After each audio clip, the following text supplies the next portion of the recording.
Hello guys, welcome back to my channel Kanpuriya in Canada. Well, मेरे पिछले video को प्यार देने के लिए बहुत बहुत शुक्रिया। और आज का जो वीडियो लेकर के आया हूँ वो है सबसे most important topic which is cost of living in Canada. So cost of living में सबसे पहली चीज़ जो आती है वो सबसे इम्पॉर्टेंट है कि जब आप कनाडा आते हैं you need a place to live. मतलब आपका जो रेंट है घर का वो कितना होता है। So you know it depends कि बेसिकली लेट्स से आप आए हो और आप आने के बाद अगर आप प्रेफर करते हो किसी के संग शेयर करना, या आप चाहते हो आपका सिंगल रूम हो, या आप चाहते हो कि पूरा जो अपार्टमेंट या फ्लैट या घर है वो पूरा आपका हो, तो सबसे पहले उसकी कॉस्ट डिस्कस करते हैं। ठीक है, लेट्स से अगर आप शेयर कर रहे हैं तो जनरली कॉस्ट जो वैरी करती है वो होती है अराउंड $300 to $500 जो कि आप रूम शेयर करते हो किसी के साथ। अगर आप सिंगल रूम लेते हो तो बेसिकली जब आप सिंगल लेते हो तो जो ओनर होता है घर का या फिर जिसने भी लीज ले रखी होती है वो कभी कभी आपको जो है रेट कम भी कर देता है बिकॉज एक बंदा रह रहा है। सो लेट्स से अगर दो लोग शेयर करेंगे दे माइट आस्क यू $800। अगर आप अकेले ले रहे हो तो शायद वो आपसे बोलेंगे कि आप $700 दे दो। एटलीस्ट 500 तो फॉर श्योर, इससे कम में most likely nobody will give you like single room like for your own. So वो 600 से 800 तक वेरी करता है। एक और सबसे बड़ा फैक्टर होता है रेंट में कि ये ऑल्सो डिपेंड करता है आप किस एरिया में रह रहे हो। देखिए, अगर आप नए कनाडा में और आपकी पॉकेट इतना अलाउ नहीं करती है तो मेरा पर्सनल सजेशन आपको यही होगा कि जो एरियाज है लाइक डाउनटाउन हो गया वहाँ पर लेने से कोई फ़ायदा नहीं बिकॉज रेंट बहुत ज़्यादा होगा। आप थोड़ा सिटी के अंदर देखिए, या आप अगर स्टूडेंट हैं तो कॉलेज के पास देखिए। अगर आप कहीं जॉब देख रहे हैं तो जहाँ आपके कंसल्टेंसीज़ हैं, जहाँ जिसके थ्रू आप जॉब देख रहे हो उसके पास देखिए। It would be a good thing to save some money. अगर मैं एग्जांपल दूँ मेरे रेंट का मैं कितना दे रहा हूँ, मैं अपार्टमेंट में रहता हूँ। It's a pretty old building but 2 BHK का अपार्टमेंट है हमारा और which is costing around $1650 but मैंने वो अपार्टमेंट आज से 2.5 साल पहले लिया था। आज का जो कॉस्ट है उसका वो इस समय सेम अपार्टमेंट का अगर कोई और लीज़ करता है उसी बिल्डिंग में तो वो 2000 से 2200 हो रखा है। तो आप इमेजिन कर सकते हैं कि कितना ज़्यादा कॉस्ट बढ़ता है। और अगर आप अकेले रहना चाहते हैं, अगर आप सिंगल 1 BHK अपार्टमेंट देखते हैं यहाँ पर, तो वो आपको कॉस्ट करेगा somewhere around $1500 to $1800 for sure. दूसरी चीज़ जो आती है कॉस्ट ऑफ लिविंग में, उसके बारे में बात करते हैं। तो जो दूसरी चीज़ है, देखिए अब रहने की तो बात हो गई कि कितना कॉस्ट होता है। जो दूसरी चीज़ है वो सबसे इंपॉर्टेंट है कि खाना खाना है भाई, भूखे तो नहीं रह सकते। तो आपका ग्रोसरी में कितना खर्चा होता है। देखिए, एक आदमी का जो ऑन एन एवरेज खर्चा होता है ग्रोसरी का वो वेरी करता है around $80 to $150 because it depend करता है आप कितना खाते हैं, आप क्या खाते हैं, आप कैसी डाइट फॉलो कर रहे हैं। अगर आप बहुत ज़्यादा हेल्थ कॉन्शियस है, आप फ्रूट्स बहुत ज़्यादा इंटेक करते हैं and you like to take protein and everything like that, तो थोड़ा कॉस्ट ऊपर जाएगा। बट अगर आप नॉर्मल लाइफ जी रहे हैं और अगर आप लाइक नॉर्मल फूड खा रहे हैं, खाना खा रहे हैं, तो it's will be around $100 to $150 per month. ठीक है, 2 लोगों की ग्रोसरी के लिए वो आप डबल मत करें, डबल थोड़ा कम होता है। 2 लोग साथ में रहते हैं थोड़ा सा कम हो जाता है। सो जैसे अगर सिंगल बंदे के लिए मैंने कहा 100 से 150, तो 2 लोगों के लिए $200 से $250 तक जाएगा आपका।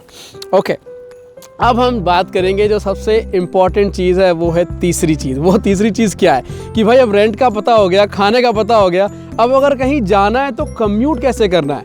तो अगर आप कनाडा में हो और if you can not afford a car, अगर आप एकदम नए आए हो, कार अफोर्ड करना would not be possible for you, so आप लोकल ट्रांसपोर्ट ले सकते हो। लोकल ट्रांसपोर्ट जो यहाँ पर है, टोरंटो में मैं रहता हूँ। टोरंटो में कैसा है कि लोकल ट्रांसपोर्ट आपको एक साइड का, जैसे अगर आप एक जगह से दूसरी जगह जा रहे हैं A point two B point और आपको बसेस चेंज करनी है या ट्रेन चेंज करनी है बीच में, यू पे ओनली 1 टाइम। फेयर चार्ज एक बार ही लगता है, वो होता है $3.10 के करीब। सो एक बार आप जब टैप करते हो अपने कार्ड को या एक बार आप टिकट लेते हो जाने के लिए, $3.10 का होता है एक साइड एंड वापस आओगे तो उतना ही डबल कर ले, सो अराउंड $6.20। सो अगर एक दिन का आपका खर्चा लेट्स से $6.20 का आता है तो आपका महीने खर्चा करीब $190 से $200 के करीब आएगा।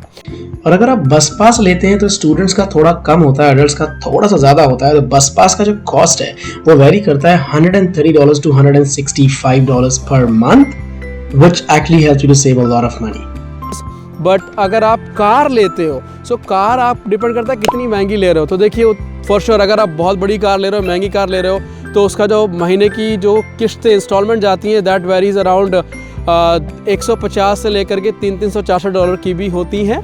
एंड देन उस पर इंश्योरेंस, जैसा कि मैंने पिछले वीडियो में बताया था, इंश्योरेंस बहुत महंगी है यहाँ पर कनाडा में। सो इंश्योरेंस भी वेरी करती है आपकी $220 से लेकर $400-450 की। फिर करीब करीब $150 से $200 की आपका पेट्रोल। सो महीने का कार का खर्चा सीधा सीधा $1000 है। तो in the starting I would say कि it would be a good idea not to go for a car. आप लोकल ट्रांसपोर्ट लें तो you will save a lot of money in that.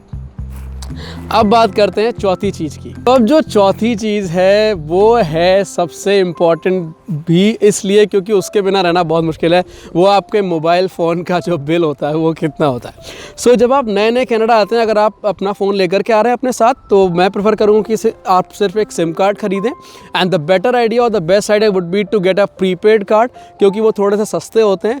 Postpaid $10-5 ऊपर नीचे हो सकते हैं। बट लेट्स से अगर आप एक डिवाइस ले रहे हो तो उसका कितना कॉस्ट होगा। तो पहले मैं आपको बताता हूँ, अगर आप सिर्फ एक सिम कार्ड लेते हो उसका कॉस्ट कितना होता है। सिम कार्ड अगर आप ले रहे हो सिर्फ और सिर्फ like a connection, not a mobile phone, तो आपका जो कॉस्ट आएगा वो आएगा अराउंड $35 to $55 पर मंथ, जिसमें आपको अनलिमिटेड कनाडा वाइड कॉलिंग मिलती है। आपको इंटरनेट मिलता है लाइक 4 से 8 GB करीब, डिपेंडिंग आप किस नेटवर्क के साथ जा रहे हो। एंड ऑल्सो कुछ नेटवर्क्स ये भी होते हैं 5 या 10 एक्स्ट्रा चार्ज करते हैं पर मंथ का, बट आपको इंडिया और पाकिस्तान की अनलिमिटेड फ्री कॉलिंग या फिर 1000 मिनट्स भी देते हैं वो लोग। ठीक है, अब अगर आप डिवाइस ले रहे हो, फॉर श्योर इट डिपेंड्स कि आप कौन सा डिवाइस ले रहे हो। आप आईफोन ले रहे हो कि आप एंड्रॉइड का सैमसंग फ़ोन ले रहे हो या आप कोई नॉर्मल डिवाइस ले रहे हो। सो डिवाइस का जो खर्चा होता है वो अराउंड वेरी करता है $35 to $45 पर मंथ। 2 साल का कॉन्ट्रैक्ट होता है आपका, तो आप 2 साल तक उस अमाउंट को पे करते हो अपने बिल के साथ, लाइक फ़ोन बिल के साथ। सो लेट्स से अगर आपका फ़ोन बिल आ रहा है अराउंड $50 और आपके डिवाइस का जा रहा है 35, so 85 plus taxes goes around 90, and then इसमें इंश्योरेंस लेते हो आप तो करीब करीब $100 का मोबाइल खर्चा हो जाता है with device. Without device $45 to $50। ठीक है, अब बात करते हैं जो आखिरी चीज़ है। बेसिकली आखिरी क्या है वो मैंने इसलिए रखी क्योंकि it's like a cost which may और मे नॉट अकर। ठीक है, सो जो सबसे आखिरी में बात आती है वो है यूटिलिटीज़ और मिसलेनियस कॉस्ट। यूटिलिटीज़ कॉस्ट क्या होता है, जिस घर में भी आप रहेंगे वहाँ का मेंटेनेंस कॉस्ट भी जाता है डिपेंडिंग ऑन क्या क्या चीज़ें आप यूज़ कर रहे हो। फॉर इंस्टेंस आपका जो हाइड्रो का बिल है, लाइक वाटर बिल हो गया, आपका इलेक्ट्रिसिटी का बिल हो गया, आपका वाईफाई का बिल हो गया। सो ये एडिशनल खर्चे होते हैं। ये एक बंदे के लिए वेरी करते हैं which is around $30 to $50 per month. $50-60 से ऊपर नहीं जाता है ये खर्चा मोस्ट लाइकली। सो ये आपके यूटिलिटीज़ हो गए। मिसलेनियस खर्चों में क्या आता है यार, आप कपड़े खरीद रहे हो, आप जैकेट्स ले रहे हो, आप बूट्स ले रहे हो, वो ऑब्वियसली आपके लाइफस्टाइल पर डिपेंड करता है। सो स्टार्टिंग में जब आप आते हो तो मेन चीज़ ज़रूरत होती है, अगर आप ठंड में आए हो या अगर आपके आने के बाद विंटर स्टार्ट होने वाले हैं, आपको एक जैकेट चाहिए अराउंड $100-150। सो 100 से 150 की जैकेट आपकी हो गई। करीब करीब $70 से $100 के बूट्स आ जाते हैं तो $250 तो ये हो गए। एंड देन छोटी मोटी चीज़ें ग्लव्स एंड मिला करके तो करीब करीब $300 खर्चा ये होता है जब आप आते हो कनाडा। ठीक है, सो अगर ओवरऑल खर्चा मैं बताऊं पर मंथ जो आपका एक्सपेंसेस आते हैं, so let's start from rent. So rent का ऑन एन एवरेज ले लेते हैं, लेट्स से एक बंदे का $500। ठीक है, रेंट के बाद मैंने बोला आपकी ग्रोसरी लेट्स से $100 तो हो गए आपके $600। उसके बाद आपने बस पास लिया है, नहीं लिया है तो भी हम कम्यूट का $200 जोड़ लेते हैं, क्योंकि कभी कभी आप ऊबर भी ले लेते हो। सो हमारा हो गया 500 प्लस 100 ग्रोसरी का 600 प्लस $200 आपके कम्यूट का $800। और अब आ गया आपका मोबाइल फ़ोन। तो अगर आपने फ़ोन के साथ लिया है $100 तो 900 वो हो गया। एंड जो एक्स्ट्रा एक्सपेंसेस हैं अबाउट $100, $1000।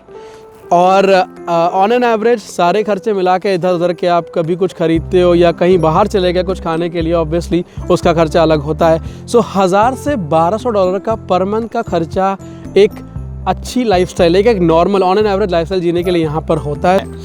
मेरा पर्सनल एक्सपीरियंस रहा है, जब मैं एज अ स्टूडेंट आया था तो मेरी मंथली कॉस्ट उस टाइम पे $600 से $700 होती थी।